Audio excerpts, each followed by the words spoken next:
Esta primera clase se llama Odres Nuevos. ¿Cómo se llama la primera clase? Odres Nuevos. Yo quiero que vaya conmigo a 2 de Corintios capítulo 5, versículo 17. 2 de Corintios capítulo 5, versículo 17 es un pasaje bastante conocido.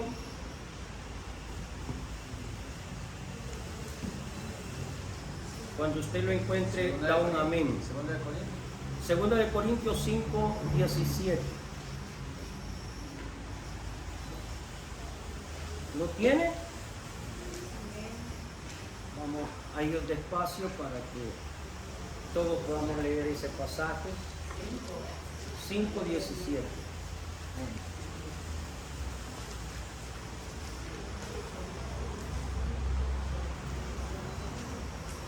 Si alguno necesita folleto, creo que todavía hay folletos. Dos nomás. 2 folletos quedan disponibles. Hay que arrancar más porque saqué 30 ya no. Ya pues sí. Dice la palabra, ¿lo tienen? 5:17. Dice, de modo que si alguno está en Cristo, nueva criatura es. Las cosas viejas pasaron y aquí todas son hechas nuevas. Vamos a leerlo una vez más en voz alta. De modo que si alguno está en Cristo, nueva criatura es. Las cosas viejas pasaron y aquí todas son hechas nuevas. Fíjese que es importante darnos cuenta, hermanos, que cuando nosotros venimos a Cristo, todas las cosas en nosotros tienen que ser cosas nuevas. Las cosas viejas pasaron. Entonces esto me habla a mí de poder cambiar mi estilo de vida. Cada uno de nosotros venimos del mundo. ¿Cuántos vienen del mundo? Levanten la mano los que vienen. Entonces en el mundo algunos venimos con más vicios que otros venimos con menos situaciones del mundo y otros venimos bastante afectados del mundo. Pero a cada quien a su nivel es importante que nosotros sepamos que cuando hemos venido a Cristo, nosotros tenemos que aprender a dejar las cosas viejas, ¿verdad? Y comenzar a caminar en novedad de vida, en una vida nueva. Ahora, le voy a decir algo muy importante aquí. Para eso es tan importante que nosotros nos propongamos en nuestro corazón y en nuestra mente ya no hacer más las cosas que hacíamos en el mundo. Ahora, cada uno de ustedes debe de saber qué es lo que usted hacía en el mundo, pero voy a hablar cosas que se puede decir que todo el mundo las comete, pero cada uno tiene su propio cofre, ¿verdad? Donde tiene cositas guardadas que son malas y que nos habían dañado a nosotros. Como por ejemplo, si en el mundo o hace mucho tiempo atrás, antes de venir a Cristo, usted era mentiroso, usted ya en el Señor ya no tiene que ser mentiroso, ¿verdad? Porque las cosas viejas pasaron y aquí son hechas nuevas. Hay un canto, le voy a decir, mire, hay un canto que le dice, renuévame Señor Jesús, ya no quiero ser igual. Pero si usted lee, de modo que si alguno está en Cristo, nueva criatura es, las cosas viejas pasaron y aquí todas son hechas nuevas. Dios ha hecho la obra en nosotros, pero nosotros también tenemos que poner de nuestra parte para dejar de hacer las cosas que en el mundo hacíamos. Otro ejemplo, muchos de nosotros antes éramos malcriados. ¿Cuántos decían malas palabras? ¿Verdad? Eso era antes, ya ahora ya ninguno de ustedes dice malas palabras. Entonces, antes usted decía malas palabras, pero como ahora está en Cristo, ¿qué es? Nueva criatura. Amén. Ahora, cada uno de nosotros tenemos que llenarnos de una mentalidad diferente. Amén. Para poder convertirnos en odres nuevos, y ya vamos a ver qué es un odre más adelante. Pero yo quiero llevarnos a la palabra hoy y quiero decirle lo siguiente. Vámonos a Marcos capítulo 2, versículo 18. Marcos capítulo 2, versículo 18.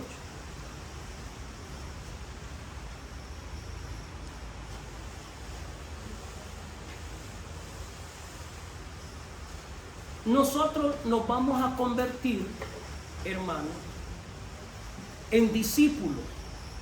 ¿En discípulos de quién? En discípulos de Cristo. Amén. Amén. Entonces, si como discípulos de Cristo tenemos que aprender a caminar conforme Cristo caminó. Vamos, dice la palabra, vámonos a la escritura.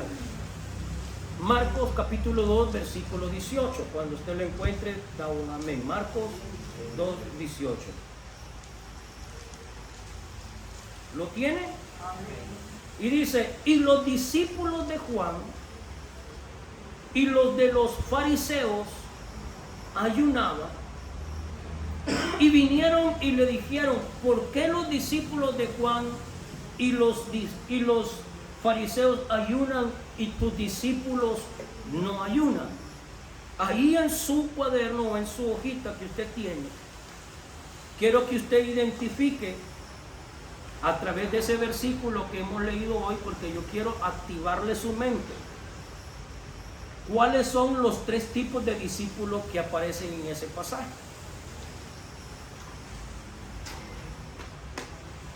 ¿Lo tienen? Uno. ¿Alguien quiere opinar? Los discípulos, uno, nada más. ¿Los discípulos de quién aparecen según ese pasaje? Uno. Entonces, ¿qué va a escribir en el número uno? Los discípulos de Juan. ¿Ya? Usted subraya o escribe ahí los discípulos de Juan. ¿Qué otros discípulos aparecen? De los fariseos. Escriba ahí los discípulos de los fariseos. ¿Qué otros discípulos aparecen según ese pasaje?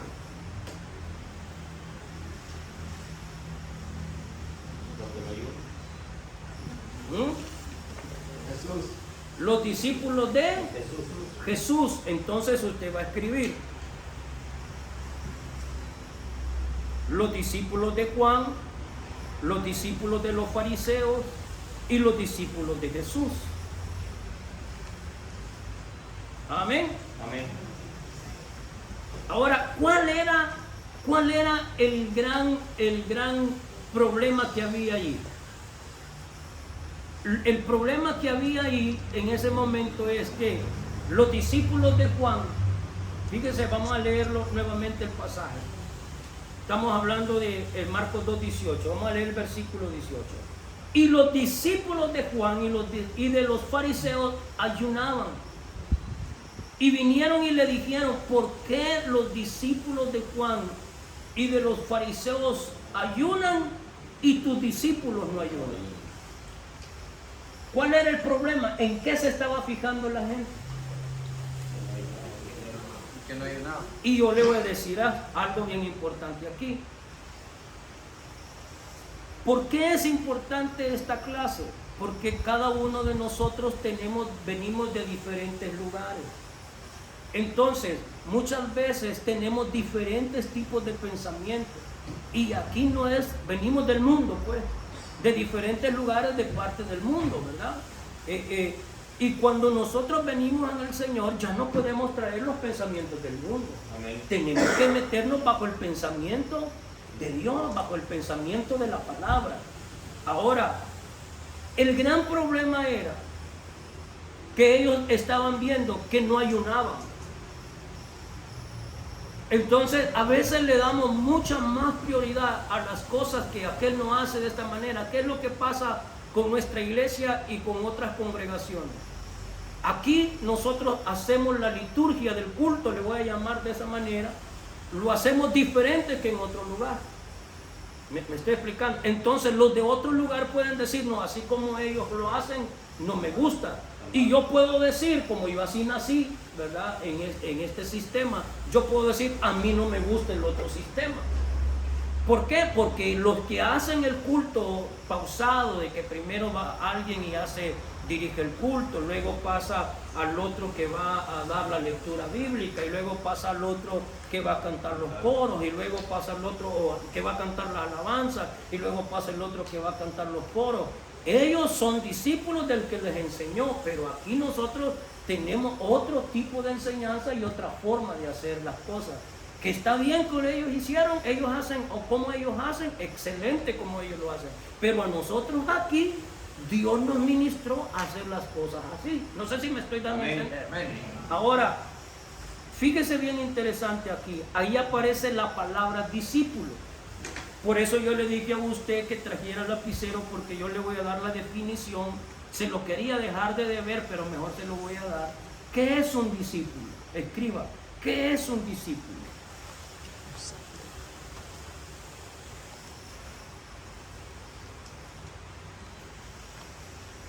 ¿Qué es un discípulo?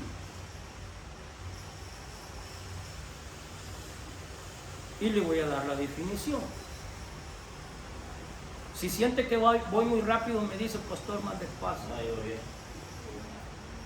Ahora, la definición que es un discípulo es, le voy a dar dos definiciones. El que se dedica a aprender,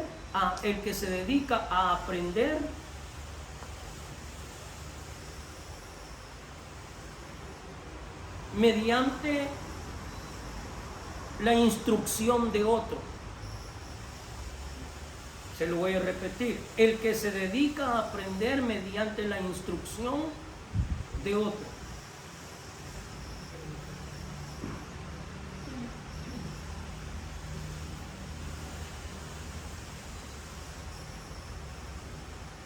Segunda definición.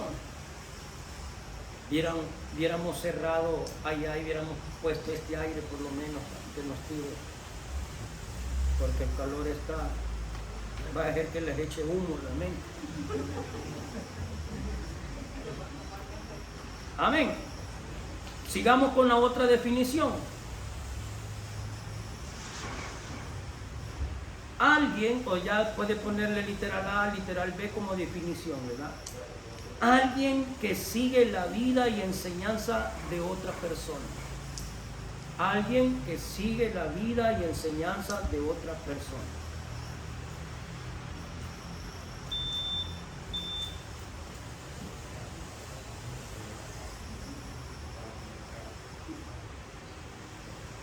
Gloria a Dios.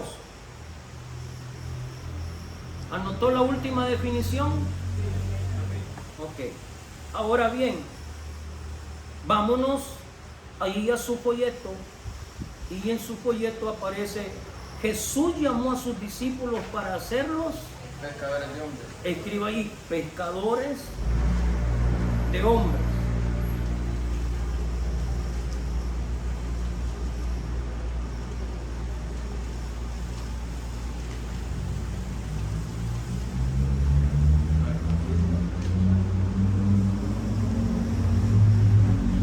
Ahí aparece un espacio y usted le va a poner pescadores de hombres. La siguiente pregunta es: ¿hacía Juan pescadores de hombres? No. ¿Hacían los fariseos pescadores de hombres? No. Jesús vino con algo nuevo. ¿Qué era lo nuevo que había traído Jesús? Que Él hacía a los hombres pescadores de hombres. Nunca le reprochó Jesús que el ayunar era malo o era bueno. Lo único que Él ni les dijo ya no ayunen, ni les dijo lo que ayunen, no. Lo que Él les comenzó a decir en el versículo 19, léalo conmigo. Jesús les dijo: ¿acaso pueden los que están de boda ayunar mientras están con ellos el esposo? Entre tanto que tienen consigo al esposo, no pueden ayunar. Pero vendrán días cuando el esposo les será quitado. Entonces en aquellos días ayunarán. Amén. Ahora, mire qué interesante. Jesús no les dijo que era malo, Jesús no les dijo que era bueno, pero en ese momento Él estaba enfocado no en ayunar. En ese momento Él estaba enfocado en hacer pescadores de hombres. Luego Él le explica que porque en ese momento, ahora Jesús tiene un simbolismo. Él es nuestro esposo, Él es nuestro amado. Amén. Entonces mientras Él estaba con el esposo, o ellos estaban con Él, no tenían necesidad de orar. Pero que después sí iban a tener necesidad de orar, de ayunar, ¿verdad? Ahora, ¿qué era lo que estaba enfocando o qué es lo que quiere dar a mostrar a través de esta enseñanza? Nos vamos a topar con algo que se llama legalismo. Legalismo, escriba ahí, legalismo.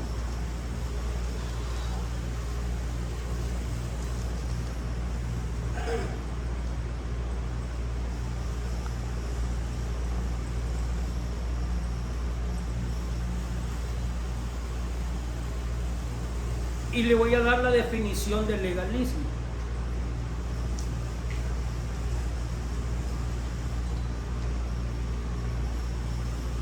Legalismo es tendencia a la aplicación literaria de las leyes. Se lo voy a repetir, legalismo es tendencia a la aplicación literaria de las leyes.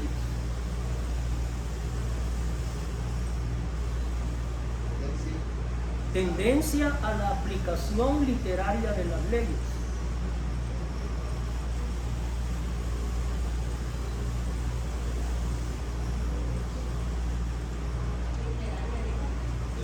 Tendencia a la aplicación literaria de las leyes.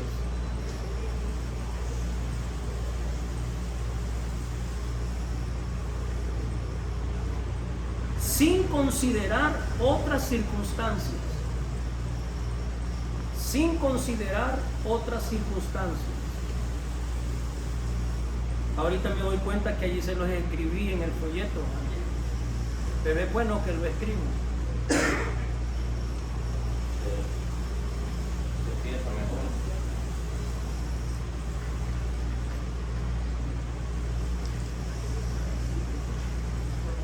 Ahora le voy a explicar esta definición.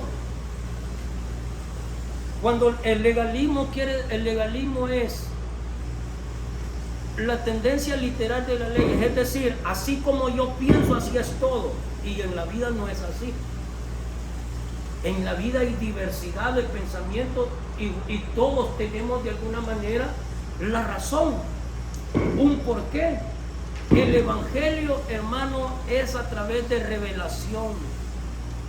Mucha gente se queda a nivel de letra, pero lo más importante es a través de la revelación de la palabra. Por ejemplo, yo le voy a decir que no me gusta, como quien dice, presumir, nunca me he escuchado hablar, pero mi tesis es acerca del legalismo. Estoy queriendo hasta convertirlo en un libro, porque me di cuenta de que cuando se trata del legalismo no hay mucha información, hay que trabajar y esforzarse mucho para poder investigar sobre eso. Por ejemplo, ¿en qué entra el legalismo? Mucha gente, le voy a explicar lo siguiente. Vaya, por favor, a Deuteronomio 5:22.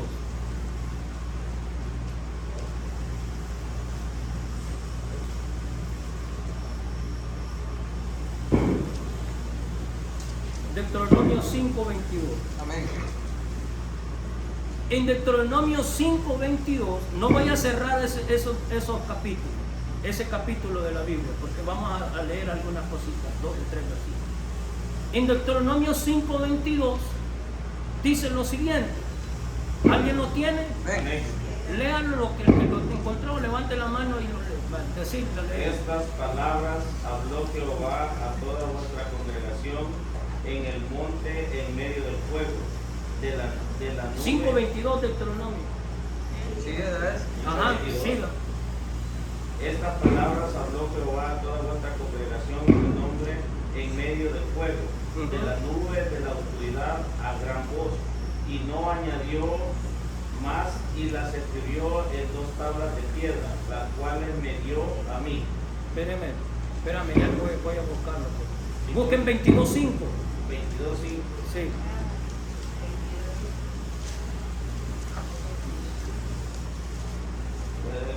Ese es 22:5, si lo digo. Sí, léalo. No vestirá la mujer traje de hombre, ni el hombre vestirá ropa de mujer, Porque abominación es a Jehová tu Dios, cualquiera que esto hace, encuentra el camino. Vaya, no vestirá la mujer traje de hombre, ni el hombre vestirá ropa de mujer, porque abominación es a Jehová tu Dios cualquiera que esto hace, ¿verdad? Entonces, el legalismo dice, fíjense, aquí dice que la mujer no tiene que ponerse pantalones. Dice ahí pantalones. No. Dice traje de hombre. Traje de hombre. Vamos a poner un freno. En el tiempo antiguo, en el tiempo donde se escribió esto, donde se escribió la ley, ¿existían pantalones? No. Eran túnicas que los hombres se vestían de diferentes maneras. El hombre me parece que se ponía otro trapo y se lo amarraba, y la mujer era un solo. Ahora la pregunta es, el legalismo dice, es que aquí dice que la mujer no tiene que ponerse pantalón, ahí no dice. Entonces, como el legalismo te mete en eso y la gente lo predica porque dice, y aquí está, dice, la mujer no debe de ponerse pantalones, aquí lo dice, no dice. Es más, en la investigación que yo hice, yo me di cuenta que los pantalones lo inventaron para los hombres, para las mujeres que trabajaban en la jardinería. No eran para los hombres, eran para las mujeres campesinas que trabajaban en la jardinería. O sea, en otras palabras, los que andamos en pecado somos los hombres. Mañana me pongo el vestido. La túnica. Me estoy explicando. Amén. O sea, eso es legalismo. Lo que les estoy mostrando que ese es el legalismo. El aferrarse a algo sin considerar otras explicaciones. ¿Me explico? Ahora, esa es una de tantas. La otra es, por ejemplo, que dice, no vestirá, no se pondrán oro, ¿verdad? ¿Por qué dice que la mujer no debe de llevar oro? ¿Por qué? Porque en el antiguo tiempo, mire cómo era, en el antiguo tiempo habían tomado que las mujeres, Pedro lo dice, Pablo también lo dice, que las mujeres que iban a la iglesia se ponían hilos de oro y los peinados, ¿usted ha visto los peinados antiguos? Los peinados antiguos eran así, para arriba, con hilos de oro. Entonces las mujeres iban a la congregación como competencia, había quien iba mejor vestida y quien iba mejor ataviada. Entonces te tuvo que decir que no fueran así de esa manera, porque no era competencia de quién iba a ir mejor vestida, sino que iban a buscar a Dios. Me estoy explicando, son detalles. Ahora aquí entran aspectos culturales. En estas cosas entran aspectos culturales. Por ejemplo, cuando yo hice la investigación, me di cuenta que había una tribu, no recuerdo en qué lugar fue, pero que había una tribu en cierto lugar donde las mujeres, por ejemplo, andaban desnudas. Pero la virtud de la mujer, lo que ellos se cuidaban era la cara, lo demás quedaba descubierto. ¿Me estoy explicando? Ellos venían y se cubrían la cara y lo demás, los pechos y todo, quedaba descubierto. ¿Por qué? Porque en su cultura lo que cuidaban era la cara. En nuestra cultura, ¿verdad? Nosotros, no importa, ahí lo primero que hacemos es taparnos así, ¿verdad? Pero que nos miren la cara. Porque son aspectos culturales. Amén. Ahora, hay cosas, la Biblia, hermano, es transcultural. Escriba eso, la Biblia es transcultural. ¿Qué significa transcultural? Que la Biblia sobrepasa toda cultura. ¿Por qué? Porque se mueve a través de principios.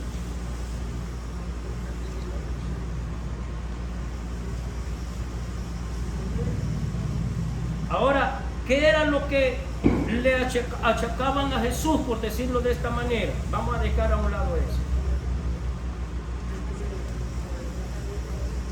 de que sus discípulos no estaban ayunando. Pero él estaba enfocado en hacer ¿el qué? Pescadores de hombres. Ni Juan ni los fariseos hacían pescadores de hombres, pero Jesús sí hacía pescadores de hombres. Ahora, vámonos ahí al folletito. ¿Cuál era el problema del legalismo? El problema del legalismo, y ahí aparece en su hojita de estudio, es un odre viejo, ¿verdad? Ahí entre ¿cómo le llaman eso? Paréntesis. Paréntesis. Sí, paréntesis. Vaya, ahí aparece envase de cuero para guardar vino, ¿verdad? Ahora, el problema del legalismo son los odres viejos, porque siempre se resisten a lo nuevo. Jesús vino con una visión diferente. Jesús vino a hacer cosas diferentes que los fariseos hacían. Es más, la palabra fariseo significa separados. Escriban estas palabras que yo les estoy dando, porque en un momento, cuando a usted le toque que predicar, usted va a tener argumentos de dónde agarrar, ¿verdad? La palabra fariseo significa separado. Mejor se lo hubiera dejado de deber, Sería bueno. ya no le voy a decir mejor. Ahora, separado. ¿Qué hizo Jesús? ¿Qué hacían los fariseos en esa época? Los fariseos ya no se acercaban a la gente, pero Jesús vino con un pensamiento diferente. Jesús iba y predicaba a la gente, se acercaba a la gente, iba a la casa de pecadores. Entonces, cuando ellos lo miraban en las casas de pecadores, entonces decían, ¿y ese hombre qué vino a hacer? Porque ellos ya se creían tan santos que no querían contaminarse con las demás personas. Entonces, el asunto del evangelio es, hermano, de que nosotros no tenemos que volvernos anti-amigos.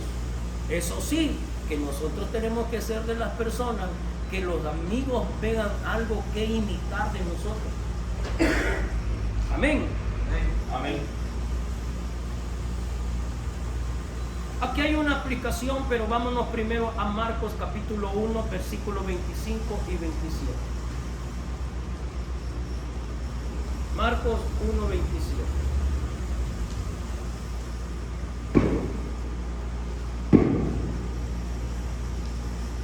Cuando usted tenga una pregunta acerca del tema, usted levanta la mano, ¿verdad?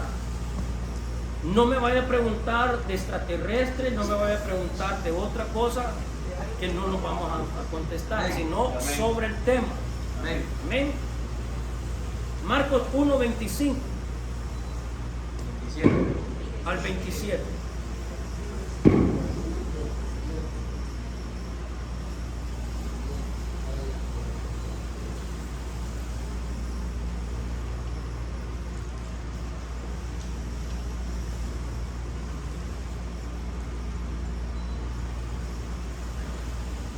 Dice así, miren, para ponerlo en contexto de lo que estamos hablando, que Jesús vino a hacer cosas diferentes que de lo que la gente estaba acostumbrada a ver en ese momento y de lo que los religiosos en ese momento hacían, como Juan, como los fariseos, como los saduceos, como todos los que estaban en esa época de religiosos, como los maestros de la ley. Los maestros de la ley, a pesar que hablaban de Dios, nunca echaron fuera demonios. Entonces, cuando Jesús vino, se manifestaban los espíritus. Mire lo que dice el versículo 27, el 26, vamos a leer. Y el espíritu inmundo, sacudiéndose con violencia y clamando a gran voz, salió de él. Y todos se asombraron de tal manera que discutían entre sí diciendo, ¿qué es esto? ¿Qué nueva doctrina es esta? Que con autoridad mandan aún a los espíritus inmundos y le obedecen. Entonces, Ellos estaban admirados. ¿Por qué? Porque cuando Jesús entró a la sinagoga, muchas veces había llegado ese endemoniado a la sinagoga y nunca había pasado nada. Pero llegó Jesús y se endemonió. Entonces se escandalizaron y comenzaron a decir: ¿y qué nueva doctrina es esta? ¿Qué autoridad tiene esto? Amén. Amén. Ahora, Jesús quiere hacer con nosotros, nos quiere convertir en odres nuevos, en creyentes con una mentalidad nueva, diferente. Amén. De manera, váyase a la hojita ahí, vamos a aplicarlo.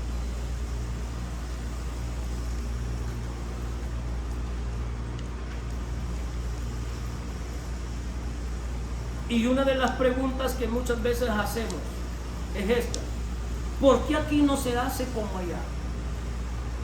¿Verdad? ¿Por qué aquí no se recoge la ofrenda como allá? ¿Por qué aquí se ríen y allá no? ¿Por qué aquí se tiene que hacer células y allá no? ¿Por qué aquí tienes que estudiar la academia de obreros y allá no? ¿Por qué aquí se tiene que ir a un retiro y allá no?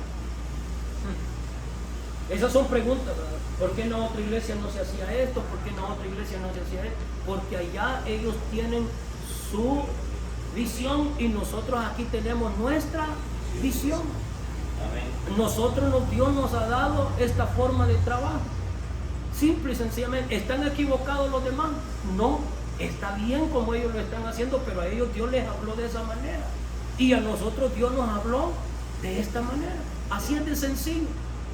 Si nos ponemos a platicar, si nos ponemos a pelear, si nos ponemos a decir que porque allá se ponen mantelín y nosotros no nos ponemos mantelín, hermano, es la de nunca acabar.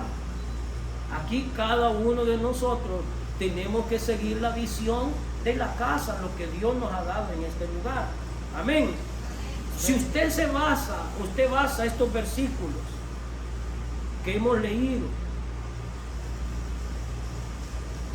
habla ahí en el versículo, vámonos a ir a Marcos 2, otra vez, vámonos a Marcos 2.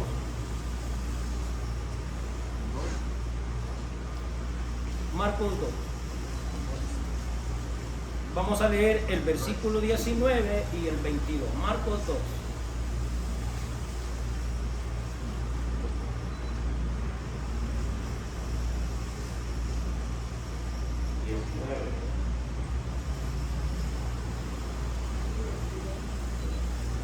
Bueno, el 21 vamos a leer. Ya leímos el 19. El 21, ¿lo tiene? Amén. Dice: nadie pone remiendo de paño nuevo en vestido viejo. De otra manera, el mismo remiendo nuevo tira de lo viejo y se hace peor la rotura. Y nadie echa vino nuevo en odre viejo. Así es, ¿verdad? De otra manera, el vino nuevo rompe los odres y el vino se derrama y los odres se pierden, pero el vino nuevo en odres nuevos se ha de echar. Ahí en su hojita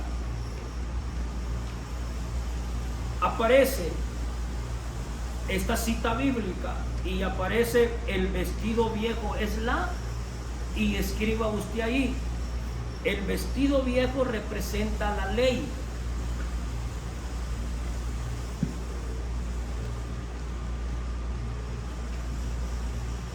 ¿Se ubicó?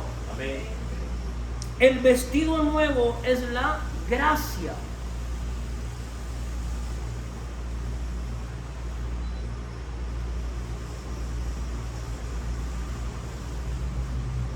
Y yo le puse así esta definición, que la quiero que le escriba allí. El odre viejo es símbolo del legalismo.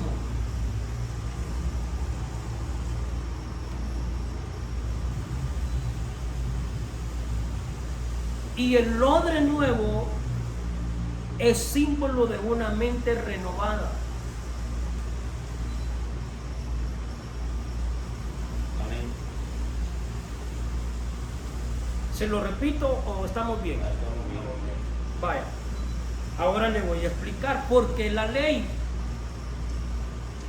Porque la ley mataba, ¿verdad? En el tiempo de la ley decía esto, mire.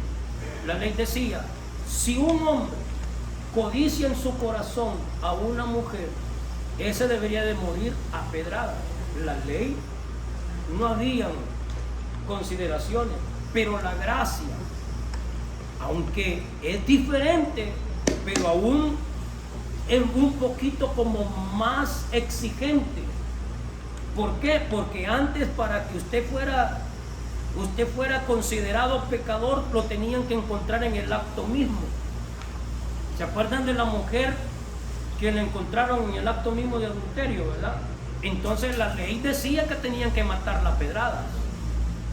Pero la gracia es más demandante, porque la gracia dice que si nosotros con solo pensar y codiciamos en nuestro corazón, ya hemos adulterado. La diferencia entre la ley y la gracia es que la ley te mataban inmediatamente y la gracia, Dios te da oportunidad para poder arrepentirte y cambiar. Amén. De otra manera, todos nosotros ya hubiéramos muerto a pedradas. ¿Verdad? Porque Jesús dijo, y el que esté libre de pecado, que lance la primera piedra. Ahora, cuando hablamos de odre, ¿qué se imaginan que es un odre? Si Jesús lo mencionó, ¿qué piensan que es un odre? Es un recipiente. Ponete de pie y yo les voy a enseñar más o menos qué es un odre. Yo traje un odre. Eso, cuando estamos hablando, eso es un odre, no él. Ya va llegando. Pero ya. Esto es un odre. ¿Verdad? En la cámara. Este es un odre. Y esto lo hacían, preparaban el cuero, ya sea de cabra, de camello, de cualquier otro tipo de animal, y le daban una preparación. Aquí adentro de este lugar hay agua. También escriban esto. Gracias, hermano. El que lo quiere tocar puede acercarse y lo toca. El odre. El odre.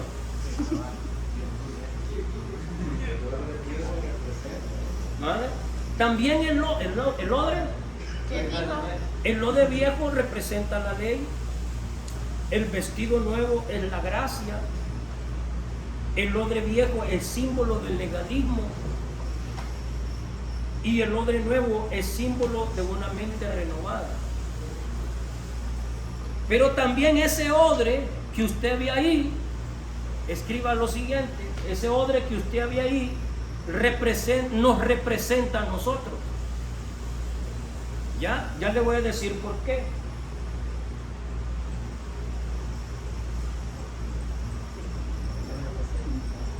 Ya le voy a decir por qué nos representa a nosotros. Porque dentro de los odres metían vino, metían agua, metían aceite, metían leche, porque no habían de esos contenedores que vamos a rifar, no habían de esos contenedores, no habían picheles. Entonces todo era de una manera artesanal, era de cuero. Ahora mire qué interesante. Nosotros como odres, el Señor quiere, póngame atención a esto, el Señor quiere llenarnos de una nueva unción. Amén. Pero ¿qué es lo que pasa cuando somos odres viejos? Tenemos la mentalidad del mundo, que lo llenamos el domingo, pero ya el día martes y miércoles lo que recibimos se nos cae. ¿Por qué? Porque había algo bien importante. Y le voy a explicar algo. Préstame los cuchillos. El odre. Le voy a decir algo. Aquí lo metían y ellos caminaban en el desierto, ¿verdad? No eran calles pavimentadas, ni existían carros. Caminaban en el desierto. Entonces se lo ponían en su espalda y el sol les pegaba. Y cuando metían vino en un odre viejo, como se fermenta, se rompía, se reventaba. Entonces se derramaba lo que metían por dentro, se echaba a perder. Lo que Jesús nos está tratando de enseñar es que nosotros tengamos una vida nueva, para que cuando Él nos derrame de su unción y de su poder, podamos nosotros retener lo que Él nos da. Cuando no renovamos nuestra mente a lo que Cristo quiere, como nosotros quiere que caminemos, entonces lo que Él nos ha dado se nos va, se nos derrama. Yo sé que todos ustedes en un momento han recibido mucho de Dios, pero así como han recibido mucho de Dios, de repente se han sentido que han estado secos, se han estado vacíos. ¿Sí o no? ¿Por qué? Por el transcurrir del tiempo, porque pasan cosas dentro de en nuestro diario vivir. Entonces, ¿qué hacían? ¿Andaban matando animales todo el tiempo para que se retuviera el agua? No, ¿sabe qué hacían? Ellos venían y terminaban el viaje, y lo que hacían era que lo metían en agua para que el cuero se ablandara. ¿El agua figura de qué es?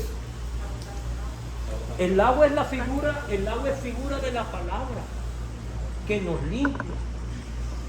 Me estoy explicando. Nos limpia. Y ¿saben qué lo metían también? Después de que lo suavizaban, le echaban aceite. Entonces nosotros como hombres necesitamos palabra y unción. Amén. Los odres nuevos necesitan palabra y unción. Los hijos de Dios necesitan palabra y unción. Amén.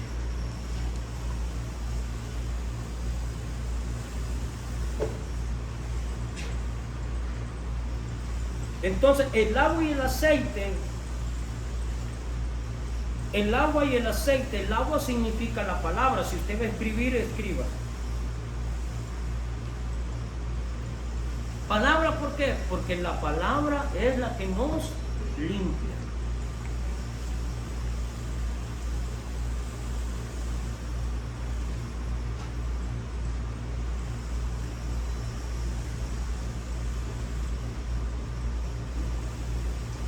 Nosotros tenemos que aprender a sumergirnos en la palabra y en la unción. Amén. Amén. Por eso que cada vez que nosotros vengamos al culto, siempre vengamos con la expectativa que nos vamos a ser llenos de la unción de Dios, de la presencia de Dios, porque esa nos va a mantener renovados. Eso nos va a mantener en esa unción. Escriba ahí, ¿qué era un odre? Wow, ahí lo tiene, ¿verdad? En la definición. Era un envase de cuero para guardar vino.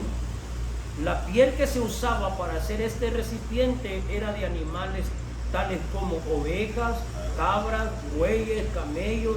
Los odres, además de ser usados principalmente para guardar vino, eran usados para guardar agua, leche, aceite. Y estos son tipología de la palabra de bendición y unción. Mire qué lindo.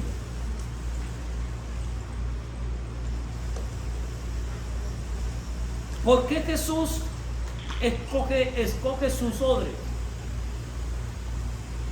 Y aparece, vámonos allí el número 3, donde dice arrancar espigas. Marcos 2, 23 al 28, pero vamos a resumir. Dice, los fariseos preguntaron por qué en el día de reposo, ¿verdad?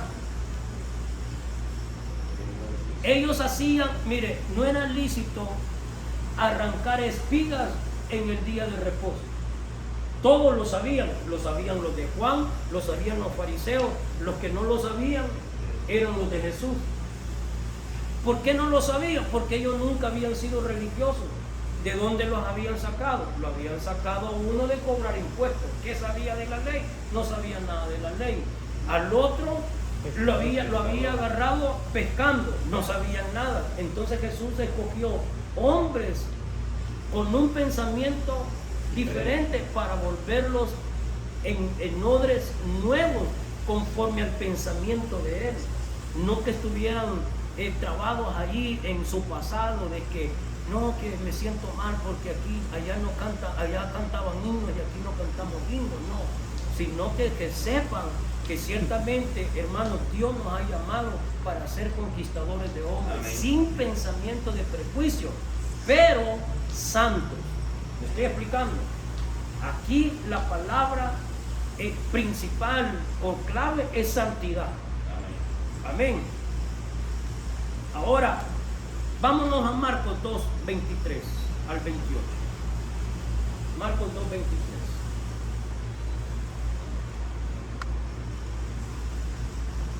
Allí mismo donde estamos prácticamente leyendo. Aconteció, ¿lo tienen? Aconteció que al pasar él por los sembrados un día de reposo, sus discípulos andando y comenzaron a arrancar espigas.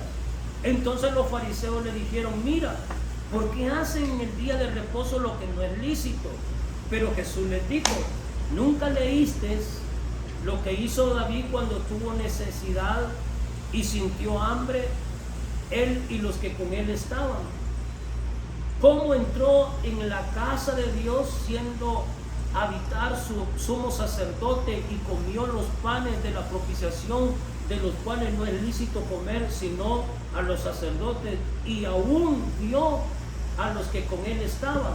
También les dijo: el día de reposo fue hecho por causa del hombre y no el hombre por causa del día de reposo. Por tanto, el Hijo del Hombre es Señor aún del día de reposo.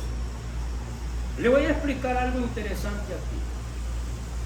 Cuando Jesús les preguntó, les está mencionando acerca de los panes de la propiciación que había comido David y sus soldados, voy a decir, y sus hombres.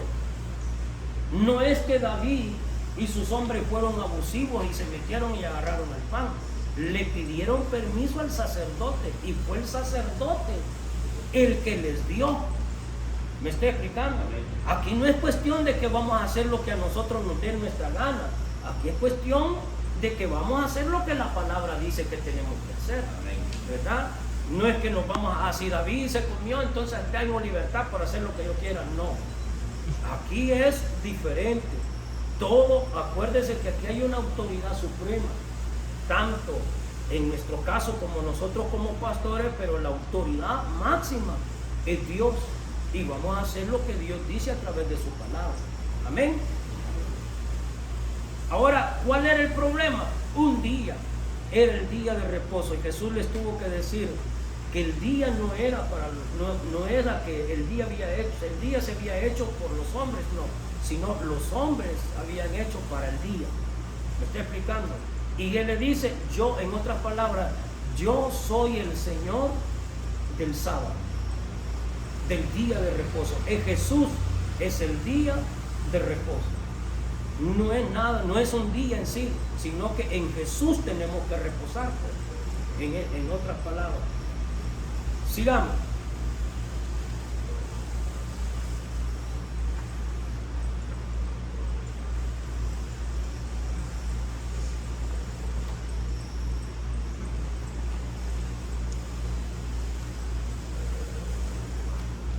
Mire, el número 5, parece que ahí aparece en el literal número 5, dice, la multitud cae sobre él.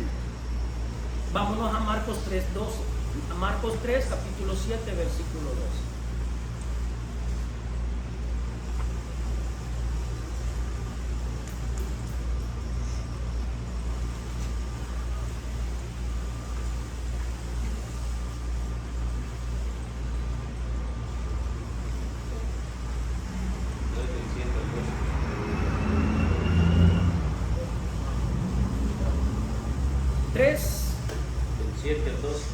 Del 7 al 12. Mas Jesús se retiró al mar con sus discípulos y le siguió gran multitud de Galilea y de Judea y de Jerusalén y de Idumea, del otro lado del Jordán y de los alrededores de Tiro y de Sidón, oyendo cuán grandes cosas hacía grandes multitudes vinieron a él. Y dijo a sus discípulos que tuviesen siempre lista la barca a causa del gentío, para que no le oprimiesen. Porque había sanado a muchos, de manera que por tocarle cuanto tenían plagas caían sobre él.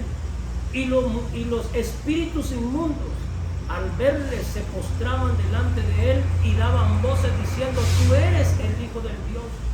Mas él reprendía a muchos para que no lo descubriesen. Mire, la fama de Jesús llegó a tanto que la gente se agolpaba para poder estar cerca y recibir un milagro de él. Ahora aquí viene lo lindo, aquí viene lo hermoso que quiero compartir con ustedes. Jesús nunca fue egoísta. Jesús lo que quería es hacer sus propios discípulos, porque él sabía que no iba a poder solo y que un día él ya no iba a estar. Entonces estaba preparando a sus discípulos. Amén. Amén. Amén. ¿Cuál es la idea de que usted recibe esta academia de obreros? Hermano, agárrelo en el buen sentido de la palabra. Lo que Dios me ha dado a mí y lo que usted me ve haciendo a mí, usted lo va a poder hacer. Porque esa es la idea de prepararlo. Yo puedo atender a cierto grupo, pero si yo me llevo a multiplicar con ustedes, vamos a alcanzar a mucha más gente. Amén. Y no solamente en el pensar de que yo voy a predicar en una célula, sino que usted tiene la potestad de poder orar por los enfermos. Yo puedo orar por 1, 2, 3 enfermos, pero si cada uno de nosotros oramos 1, 2, 3 enfermos, ¿cuántos enfermos se pueden sanar? Esa es la idea de la academia, ¿verdad? Que usted no solamente se va a llenar de información, se va a llenar de revelación de lo que Dios quiere hacer con usted. Amén. Amén. Ahora, ¿qué más hizo Jesús? Dice, liberó a un endemoniado en la sinagoga, está en Lucas 4:35, sanó a la suegra de Pedro, Marcos 1:29, al anochecer le trajeron enfermos y endemoniados, Marcos 1:32, recorrió toda Galilea. ¿Qué recorrió haciendo? Predicando, sanando y liberando, Marcos 1:39. Entonces Jesús, ¿qué hacía? Sanaba, predicaba y liberaba. ¿Qué es lo que nosotros tenemos que hacer? Sanar, predicar y liberar. No le tiene que tener miedo a los demonios. Usted va a tener la autoridad. Dios nos ha dado autoridad para echar fuera demonios. Amén. Amén. Amén. Amén. Entonces, cuando, este es un agregado que quiero dar, ¿cuándo se manifiestan entonces los demonios? Es una buena pregunta y se lo voy a enseñar. Cuando hay una unción fuerte de Dios, los demonios se manifiestan. ¿Por qué? Porque ellos no resisten la presencia de Dios. Amén. Amén. ¿Qué más hizo Jesús? Ahora dice, ahora debe orar y establecer 12 discípulos para poder continuar su obra de amor. Esto está en Marcos 3:13 y ahí aparece una pregunta. 3 áreas del ministerio de Jesús.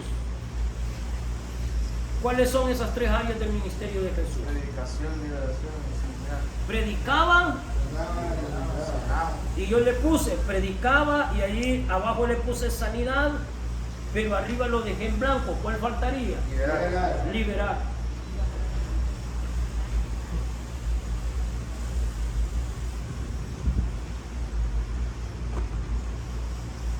Ahora les quiero decir esto, hermano.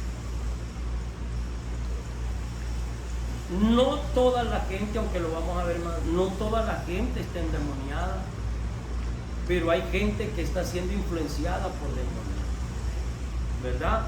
Por eso la Biblia dice, no tenemos lucha con carne ni sangre, pero hay gente que el enemigo la usa y nosotros tenemos que estar a la expectativa de esas cosas. Amén. ¿Cuándo puedo ser yo un objeto de que el enemigo pueda aprovecharse? Cuando hay falta de perdón. el enemigo puede operar en contra tuya y usando por falta de perdón. Entonces, como hijos de Dios, nosotros tenemos que aprender a perdonar. Amén. No vamos a ser creyentes que en un momento vamos a estar de resentidos, vamos a estar con falta de perdón. No, que se tiene que perdonar, se tiene que perdonar, aunque le duela. ¿Por qué, pastor? Porque si usted no perdona, tampoco Dios lo perdona a usted. ¿Y cuántos quieren ser perdonados? Amén. Nosotros le hemos hecho cosas peores a Dios, hermano. Si Dios nos ha perdonado, ¿por qué no vas a perdonar al que te dañó? Es que mire que es tan fuerte, sí, pero nosotros le hicimos cosas peores a Dios. Lo que pasa es que no nos ha podido permitir ver realmente cuántas veces hemos ofendido a Dios y le seguimos ofendiendo muchas veces. Amén. Ahora, es tan importante porque Jesús escogió a 12. ¿Por qué no escogió a 15? ¿Por qué no escogió a 14? ¿Por qué no escogió a 15, a 16? Y hubo un tiempo, yo no sé si usted se acuerda, hubo un tiempo que todo el mundo comenzó a hablar en contra de un mentado G12, ¿se acuerdan ustedes? Sí. ¿Alguien se acuerda? Hace unos 15. Que decía, que el G12 aquí, que a nosotros también nos decían que éramos del G12, que no sé qué, que no sé cuánto. Hermano, pero eso es sencillo. ¿Qué significa G12? Un grupo de 12 personas. ¿A cuántos llamó Jesús? A 12. ¿Cuántas son las tribus de Israel? 12. La gente, por su legalismo o por lo que sea, hermano, se encierra en muchas cosas. Jesús escogió 12 y con 2, y no solo fueron esos 12. Él los preparó, los llamó, los llevaba aparte, hablaba con ellos aparte, les enseñaba cosas a ellos aparte, y a la multitud le hablaba muchas veces, pero a los discípulos les explicaba las cosas tal como eran. Y ya les voy a dejar el primer deber. Ahí vamos. Y como aquí se trata de la palabra, ¿ya? Aquí se trata de la palabra. No le voy a dar pistas, sino que usted se va a rebuscar. Va a buscar la cita bíblica donde Jesús habla a la multitud, ¿verdad? Pero después le explica lo que les quiso decir a los discípulos aparte. ¿Está bueno? Está bueno. ¿Me expliqué? Sí. Sí. Y la historia, pues, la parábola que él contó. Él contó Sí. la parábola a la multitud. Y ahí se lo llevó a los discípulos. Y después le dijo a los muchachos, les dijo, vengan, ahora les voy a explicar lo que significa esta parábola. Ustedes se van a rebuscar. Ya sé cuál es, pero no les digo. Yo ya sé cuál es. No te preocupes.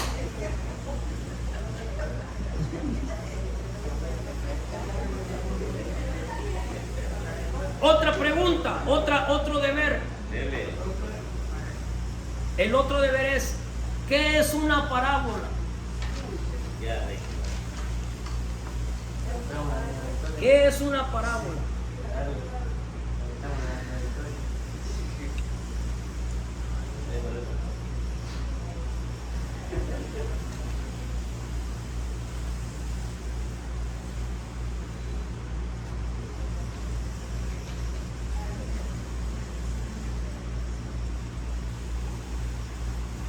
Una parábola es el que vamos a poner ahí.